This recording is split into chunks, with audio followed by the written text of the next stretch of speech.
Namaskar,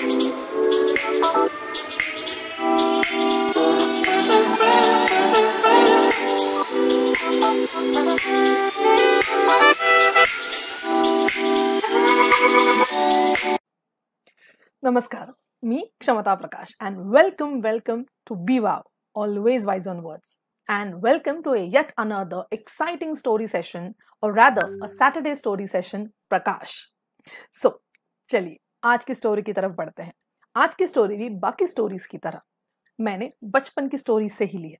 हमने ये story जरूर अपने बचपन में सुनी है, बट फिर भी इस वीडियो को एंड तक जरूर देखिए क्योंकि हर बार की तरह इस बार भी स्टोरी में कुछ हिडन मॉरल्स होंगे, जो नई सीख हम सीखेंगे जो शायद हमने बचपन में नहीं सीखी है।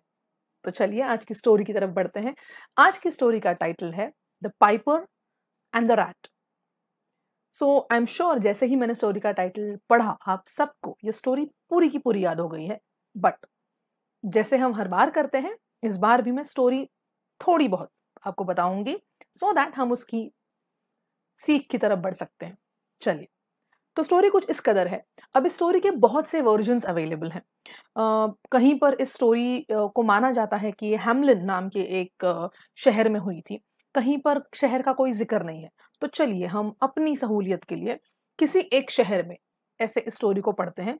तो किसी एक शहर में हुआ ऐसा कि एक बार उस शहर में बहुत सारे चूहे आ गए। कहीं से तो वो आ गए और पूरी शहर में बस बहुत ज्यादा उनकी वजह से तकलीफें होने लगी। यहां तक कि चूहे घरों में थे, चूहे रास्तों पर थे, चूहे ऑफिस में थे, चूहे हर जगह थे। पूरा शहर उन चूहों से परेशान हो गया था। चूहों से बीमारी फैलने का डर था, चूहों से प्लेग होने का डर था और पता नहीं बहुत सारी चीजों से पूरा शहर बौखला सा गया था। शहर के लोग मेयर के पास गए और मेयर से कहा इन चूहों पर हमें कोई ना कोई इलाज जरूर करना पड़ेगा। मेयर ने भी थोड़े बहुत इलाज करके देखे, बट चूहों की संख्या कोई कम नहीं हुई। अभी मेयर भी थक चुका था, क्या करे। तो एक पाइपर खुद मेयर से मिलने आया और उसने मेयर से कहा कि मेयर साहब, हम एक कर सकते हैं। मुझे अपने पाइप से बहुत ही अच्छी बेहतरीन धुन बजाने आती है।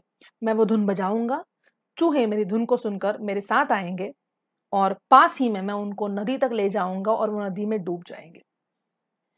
मेयर को यह सुन के बड़ा अचंभा हुआ कि जिन चूहों को हम सारी तकनीक करके भगा नहीं सकेगा उसे, उन चूहों को ये पाइपर सिर्फ धुन से भगा पाएगा।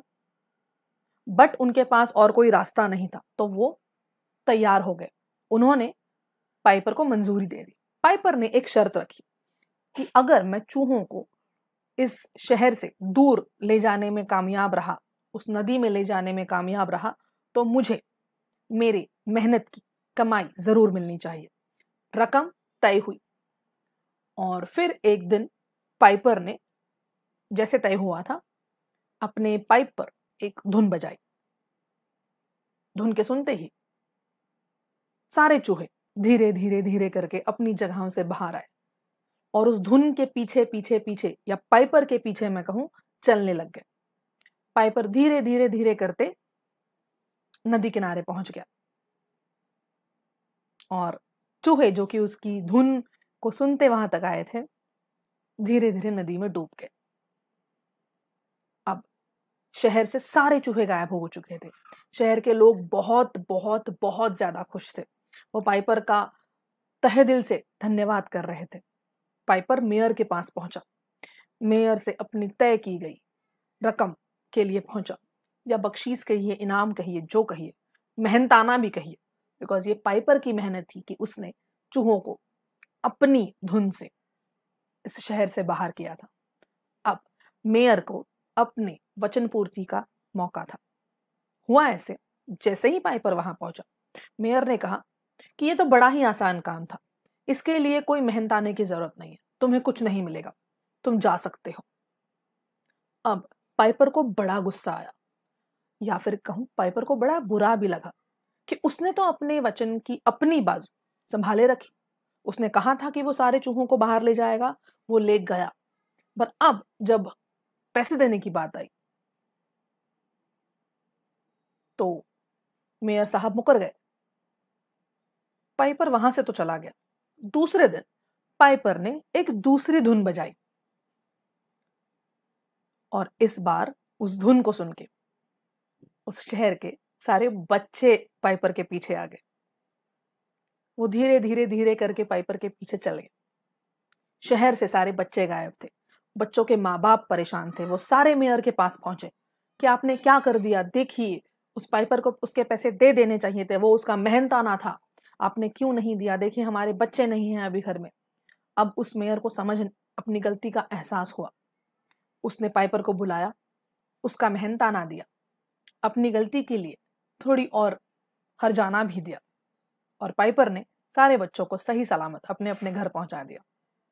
अब ये स्टोरी जब हमने बचपन में सुनी थी तो हमने इसके मॉरल को लेकर इतना सुना होगा कि मॉरल अगर हम कहें तो इसका बहुत ही सिंपल सा मॉरल ये बनता है कि हमें अपने प्रॉमिसेस को हमेशा पूरा करना चाहिए। Never never ever break promises, always keep your promises. पर थोड़ा सा और इसको ढूंढते हैं तो और भी समझ में आता है कि पाइपर ने जरूरी अपनी बात निभाई है। तो जब पाइपर अपनी बात निभाता है और अपनी मेहनत से अपनी कला से एक काम पूरा करता है तो उसकी कला की कदर होनी चाहिए, उसकी कला को सराहा जाना चाहिए। और यही आजकल हम नहीं देख पाते। और इससे हमें और भी कई सीखने मिलती है कि हमारे लिए जो लोग बहुत ही ज्यादा मेहनत करते हैं, बहुत ज्यादा हमारी जिंदगी को अच्छा बनाने के लिए बहुत से लोग जुड़े हुए होते हैं। वो लोग होते हैं हमारे घर के, कुछ होते हैं हमारी सोसाइटी में रहने वाले। सोसाइटी का मतलब मैं बिल्डिंग से नहीं, मैं सोसाइटी की बात कर रही हूँ, जनरल। ओके, जब हम कहीं सफर कर रहे होते हैं तो उस सफर को अच्छा बनाने के लिए जो सफर जिस भी व्हीकल से हम कर रहे होते हैं, उस सफर के ड्राइवर या उसके हमारे साथ सहप्रवासी जो होते हैं, वो सब हमारी इस जिंदगी को और खुशनुमा बनाने में कहीं ना कहीं शामिल है। तो हमें उनके हमारे साथ होने का एहसास कैसे हो या हम उनके लिए ग्रेटफुल कैसे हो, बस एक छोटी सी चीज करके, एक छोटी सी मुस्कान बहुत बड़ा काम कर जाती है। पाइपर को उसके मेहनताने की रकम तो जरूर चाहिए थी, पर उससे भी ज्यादा जरूरी थी कि वो एक एप्रिसिएशन जो उसे मिला शहर के लोगों से। मेयर ने तो अपनी बात नहीं रखी, बट जब तक वो मेयर के पास पहुंचा शहर के लोगों ने उसे बड़ा अप्रिशिएट किया। ये बहुत जरूरी होता है।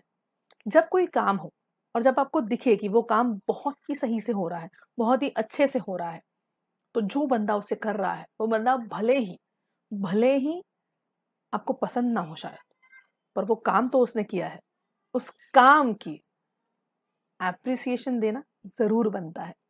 आपको उस काम को सराहना चाहिए, आपको उस काम के लिए उसकी तारीफ करनी चाहिए, फिर वो भले ही कोई भी हो। तो जरूर इस बात को याद रखिए, इस सीख को अपने पास रखिए। और इसी के साथ आज हम अपना सैटरडे स्टोरी सेशंस यहीं पे रोकते हैं।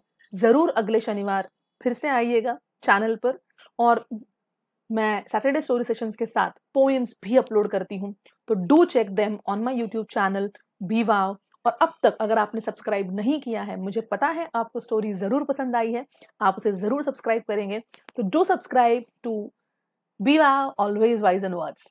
Thank you.